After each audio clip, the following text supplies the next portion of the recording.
Go to the first link GA229 वाला.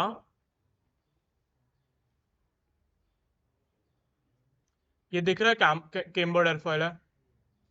अब ये काम करो, go to the dat file पता है, डाट कोऑर्डिनेट्स में जाओ.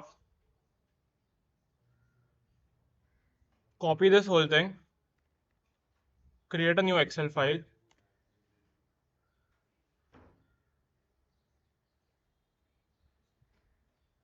पेस्ट कर दो उधर, डाट फाइल बना दो. आता है ना? ठीक है. टेक्स्ट टू कॉलम्स कर दो.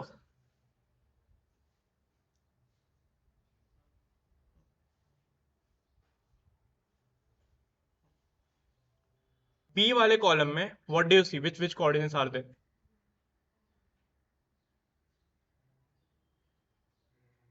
लॉजिकली सोच के बताओ, बी वाले कॉलम में क्या कोऑर्डिनेट्स रहेंगे?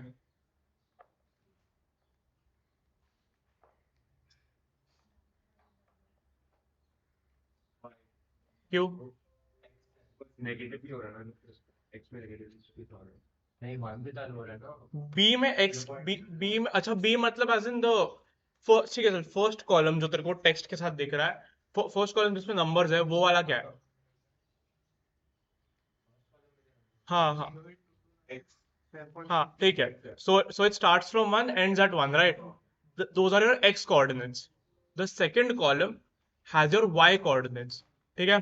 Now what you need to do is, इधर जाओ, go into the third column, just type in equal to negative and then reference the left वाला कॉलम. मतलब say for example you are typing in your C2 वाला cell. ठीक है. C2 वाले cell में type करो equal to negative B2. Okay. And now there is a neat little trick that you can do, where in उसके corner mouse लो, उसके corner पे hover करो, राइट हैंड कॉर्नर पे हवर करो, bottom corner, right hand bottom corner, and there you see a plus icon आया. It changed from a mouse icon to a plus icon. Double click that. सारे values अपने आप generate हो गए. ठीक है. So this is essentially like it copies your formatting till the last reference cell.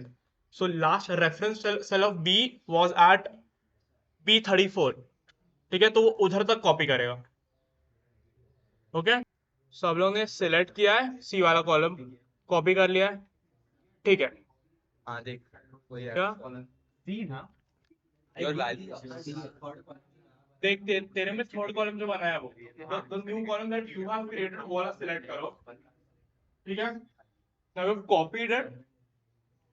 Now go to the old वाला y coordinates वाला first cell, paste it,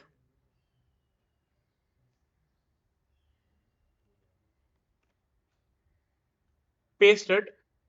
but do you see there something wrong here? क्या? तेरा तेरा तो अलग ही आया. तेरा तो क्या स्वैप हुआ? पॉजिटिव था वो मतलब नेगेटिव हुआ वैसा, हुआ वैसा, हुआ. चेक कर क्या है वैल्यूज उसके.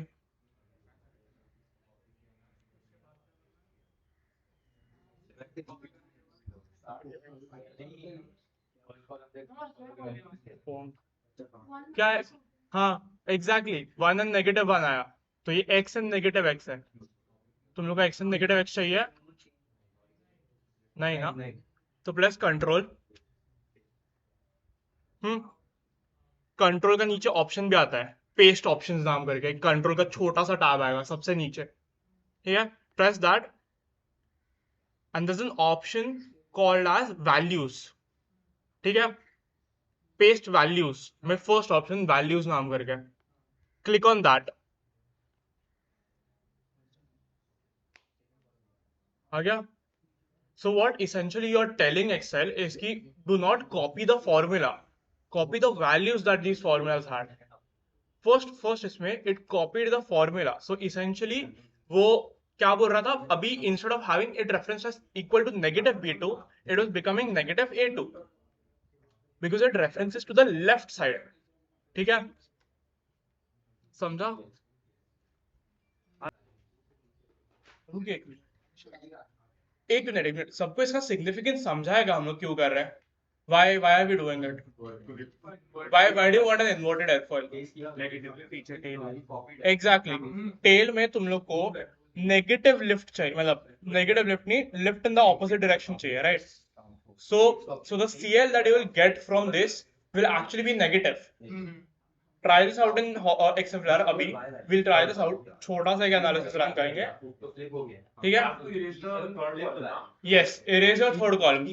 Now that once you're pasted with the values, तुम लोग के पास values है जो सारी चाहिए. Erase the third column. ठीक है?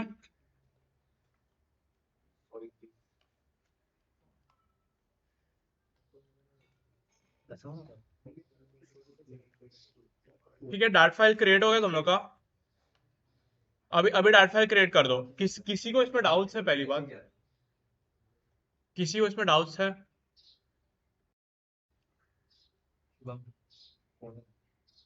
सबका हो रहा है प्रॉपरली? बाद में वीडियो भी देख लेना कैसे किया है, कुछ डाउट्स होंगे पूछ लेना, ठीक है? So this is how you make an inverted airfoil. Now save it. What do you save it as? Perfect. ठीक है. Save it as a name GOE229. हाँ, GOE229. If you want, put an inverted in it. GOE229 inverted. हाँ ठीक है, डाल दो. Actually डाल ही दो, बेस्ट बेटर पड़ेगा.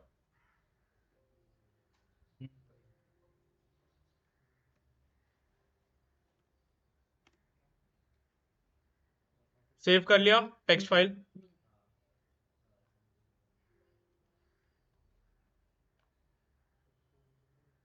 डाट फाइल बना दो उसको.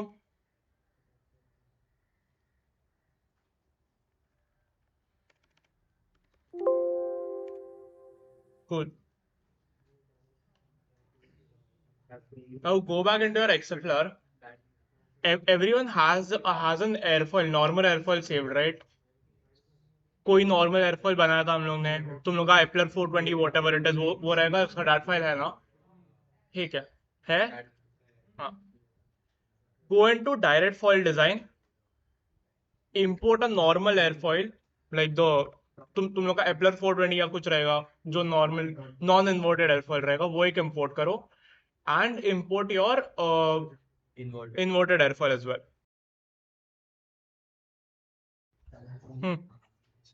डन. दोनों एयरफॉइल्स इंपोर्ट कर दिए.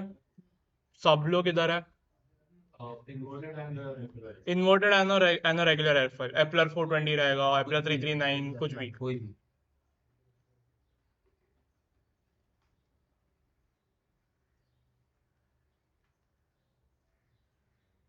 जिसका हो गया हाथ उठा लो बस, पड़ो. ठीक है, 1 2 3 4 5 6. जिनका नहीं हुआ कुछ, क्या मतलब प्रॉब्लम आ रहा है या फिर हो रहा है? हो रहा है.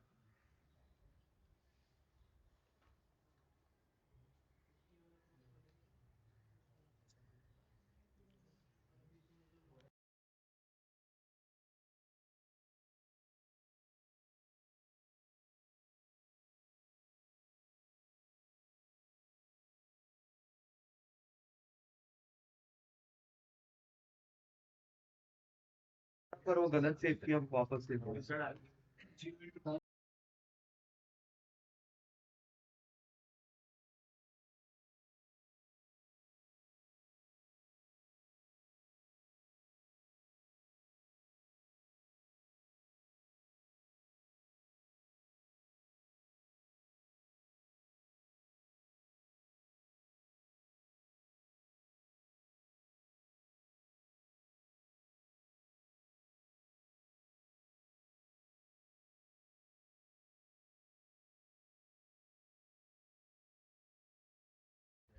ओ हाँ,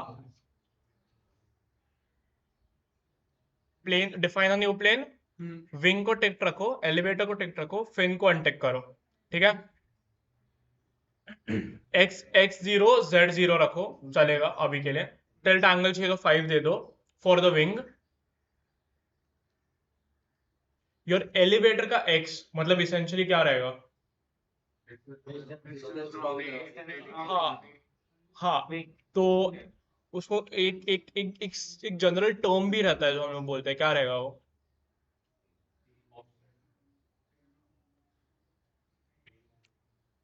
टेल मोमेंट आर्म वो नहीं रहता है, टेल मोमेंट आर्म अलग रहता है। This was just messing with you guys, but ठीक है।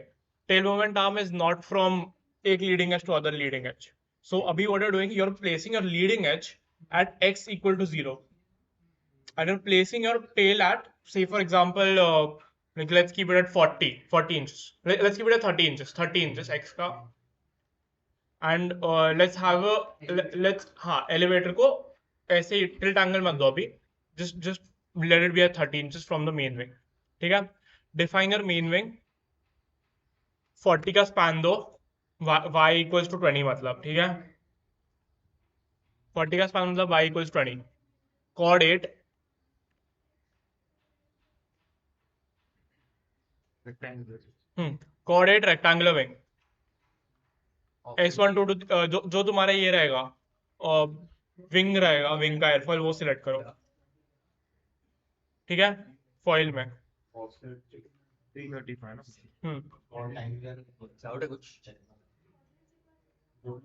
हाँ, कोऑर्डिनेट्स रिपीट करो। अच्छा, ओ 20 for Y and 8 for X, 8 for chord. क्या क्या क्या? विंगस्पैन 40 तो वाई 20। तो y इक्वल टू 20 मतलब विंग स्पैन 20 नहीं रहता है। वही बोला वाई 40। विंगस्पैन 40। ठीक है, एक्स पैनल्स क्या रहेगा बोलो? y पैनल्स, 40 ठीक है। X distance uniform, Y distance uniform, ठीक है? नहीं, दोनों यूनिफॉर्म करो, नो ऑफसेट। ऑफसेट नहीं, proper just a rectangular wing, ठीक है? सेव इट, एलिवेटर में जाओ, सेव किया, यूनिफॉर्म, हाँ मतलब you are telling the panels to be uniform across the board, you are not giving it any sort of bias. वो बाद में बताऊंगा क्या होता है, मैशिंग जब भी हम लोग सॉलिड वर्क्स में आएगा तभी बताऊंगा। Change the x distance and y distance panels to always be uniform. It says ठीक है? साइन और साइन हाँ। वहां पे यूनिफॉर्म करो। you remember थोड़े लोगों के अलग अलग वैल्यूज आ रहे थे जब भी उन्होंने पहले एनालिसिस किया था। That happens sometimes if you set it as sine and cosine, ठीक है? अलग वैल्यू सेट, अलग मैशिंग दोगे गाइस, अलग मैशिंग दोगे, so it essentially calculates the equations a bit differently. It takes negative sign components और negative cos components ऐसे लेता है वो। Exact उसका equations में अभी बताऊंगा नहीं, because it's too complex and we don't want to get into that, we do not even use it. But जब भी ये select करोगे x distance y distance, always keep it uniform. तुम्हारे असाइनमेंट के टाइम पे भी I am not sure if you had checked those, check किया था सब लोग, सब टीम्स हैं? हाँ, गुड, ठीक है। Set everyone done with the wing. हाँ, एम्पलर 335 तेरा 335 रहेगा तो तेरा वो सिलेक्ट कर।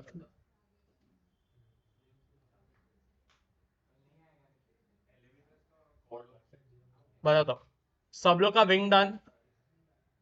एलिवेटर पे आओ, डिफाइन द एलिवेटर।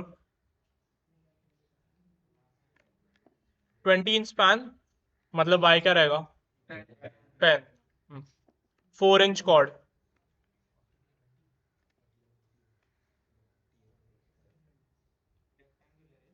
ये रेक्टेंगुलर।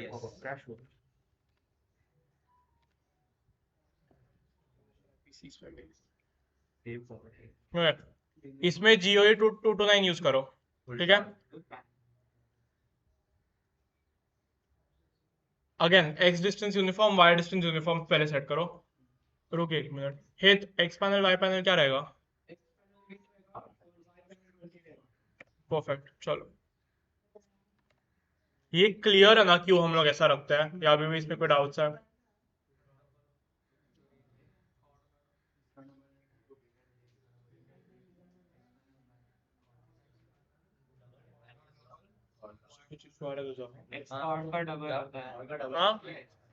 हाँ, एक्स पैनल्स क्या? गुड। विंगस्पैन का डबल वाई का डबल। वाई का डबल मतलब ही विंग स्पैन है।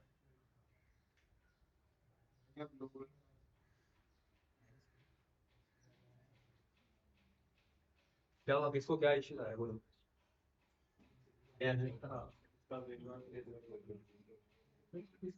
बाकी सबका हो गया, अंशुल को छोड़ के बाकी सबका बन गया है। विंग डिफाइन हुआ, एलिवेटर डिफाइन हो गया है। ठीक है, इसको सेव कर दो, save the whole thing. And अभी जूम आउट करके देख लो क्या बनाया तुम लोगों ने, क्या बनाया है तुम लोग ने।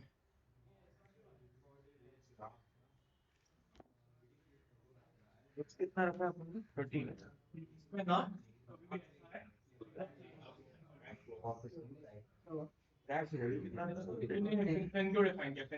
सब लोग को दिख रहा है विंग एंड एलिवेटर? सब लोग का रिस्पॉन्स चाहिए। Cool. अभी if you zoom into the elevator, you can see it is inverted, right? या तो नीचे जाके वो रीसेट स्केल दिख रहा है राइट बॉटम कॉर्नर में, उसमें there's something called as a Y view.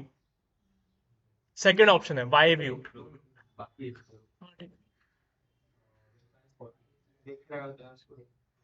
रुको थोड़ा रुको, Y view में गए तो you will see the actual Y representation, तो उसमें दिख जाएगा क्या सीधा है क्या उल्टा है।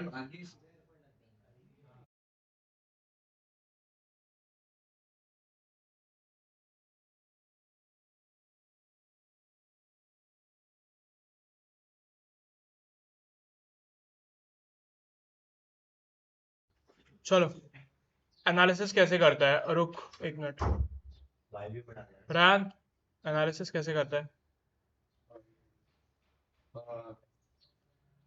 प्लेन एनालिसिस डिफाइन एनालिसिस ठीक है, प्लेन, एनालिसिस वेट प्लेन में जाके, नहीं एनालिसिस में जाके डिफाइन एनालिसिस ठीक है, एनालिसिस डिफाइन एनालिसिस, आगे एनालिसिस में जाके डिस्कस को अनटिक करना।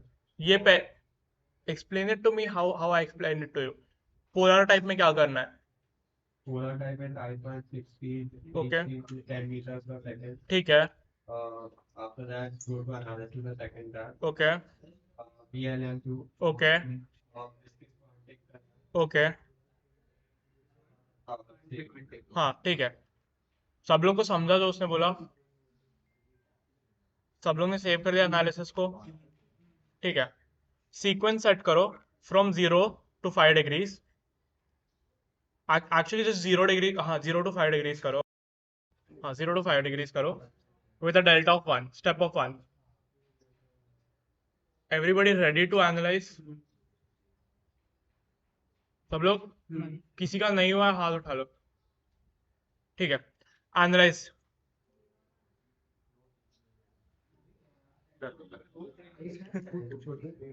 हाँ क्यों हो गया इतना जल्दी? 40 का विंग स्पैन है, जो लोग को 110 120 का विंग स्पैन था ना, बाद में एक्सपोर्ट कर देना बोला, but this is how you get a CM वाला इक्वेशन एज वेल। तुम लोग का प्लेन स्टेबल है नहीं, वो इससे पता चल सकता है। ठीक है, वो बाद में सीजीज एमएसीज वो सब देख लेंगे, अभी के लिए हाँ वो हाँ सेंटर ऑफ, हाँ ये सब एकदम this was very rudimentary on a very basic level to show you कि horizontal ऐसे बनता है, and this is how you run an analysis on this. Now you can figure out कि TMA क्या रहता है, TMA क्या रहता है from the to, समझा? तो your center of gravity should ideally be placed at 0 0. Your center of gravity should be placed ideally at 0 0, and उधर से MEC. What is the MEC of your of a wing or of a horizontal stabilizer? Mean aerodynamic center. Mean aerodynamic center क्या रहता है उसका? Approx किधर lie करता है? 25% of the leading edge. 25% of the chord. Guys, ये इधर सुन लो. MAC, the mean aerodynamic center, lies at approximately 25% of the mean aerodynamic chord of a wing or an airfoil, of a wing or an airfoil, of a wing or a horizontal stabilizer. even verticals for that matter, but that is a general standard. ठीक है, ये एक general standard है that you can take. Fuselage का 25-35 वो नहीं, वो सब isn't a general standard. This is actually a standard. 25% पे आता है. This is an empirically tested value. काफी research papers में भी published है. ठीक है? So you need to place your center of gravity at 0-0. ठीक है? Make sure it is at 0-0.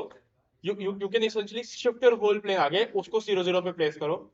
Shift तुम लोग से for example horizontal 8 inches करेगा, 2 inches minus करो. So say for example you want your TMA to be 50, you place your horizontal at 48 inches, so that उसके MAC से लेकर horizontal उसके MAC से लेकर CG तक 50 inches का distance रहेगा, right?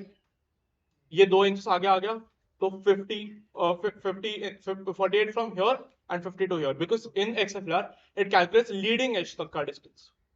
ठीक है, क्योंकि उसके लिए वो 0-0 है, तो उसका वो रेफरेंस डेटम पॉइंट. ठीक है, ऐसे you need to analyze your stability. You can analyze a lot of things from here, mainly stability. So now if you look at it at 0 angle of attack, तुम लोग को एक stability का value मिल रहा रहेगा, नीचे CM मिल रहा रहेगा 0.364. The 25% MAC is accurate. 8 inches आ रहा है. इसके अंदर का विंग का विंग का भी 8 आ रहा है. विंग का वेट MAC का फुल फॉर्म क्या है? हाँ, MAC is mean aerodynamic chord as well as mean aerodynamic center. So the MAC, mean aerodynamic center, lies at the 25% of mean aerodynamic chord. ठीक है, chord and center के बीच में difference पकड़ लो. Chord is a line और center is a point. Now ऐसा मत बोलना कि it's just a single point. A single point runs through a line as well, right? वो lateral axis में line के through run करेगा.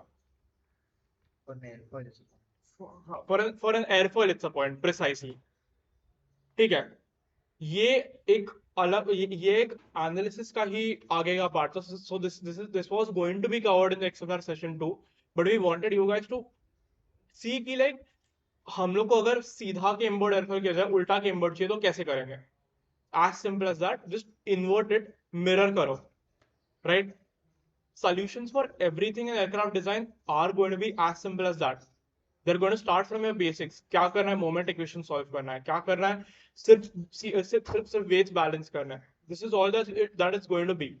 You need to ensure that your basics of physics is clear, so that your basics of aircraft design will be clear. ठीक है, ये घर पे जाके प्रैक्टिस करना. चेकआउट कि तुम लोग जो तुम लोग अपने हॉरिजॉन्टल स्टेबलाइजर्स के लिए कैसे रख सकते हो. लाइक CG को प्लेस करो at some point. Keep the we preferably, मतलब we as seniors, we used to do our except as juniors. When we were juniors, we used to keep the wing का point at the MAC as well. So अभी currently wing का leading edge is at 0-0, right? But what we used to do is उसका MAC at 0-0 रखते थे. So say for example this was a 10-inch wing, right? तो 10 inch का मतलब 2.5. So we would give it a negative 2.5 का value. Anyways, 10 inch का wing पकड़ लो, I would keep it at negative 2.5. तो my leading edge would be आगे. XFLR के जो ये है like conventions है, sign conventions, वो बहुत अलग है SolidWorks है. तो get used to having these two different. इसमें X ऐसे रहता है and negative मतलब आगे रहता है. SolidWorks में अलग रहने वाला है, वो बताऊंगा बाद में. ठीक है, cool. सब लोग का क्लियर हो गया इस पे?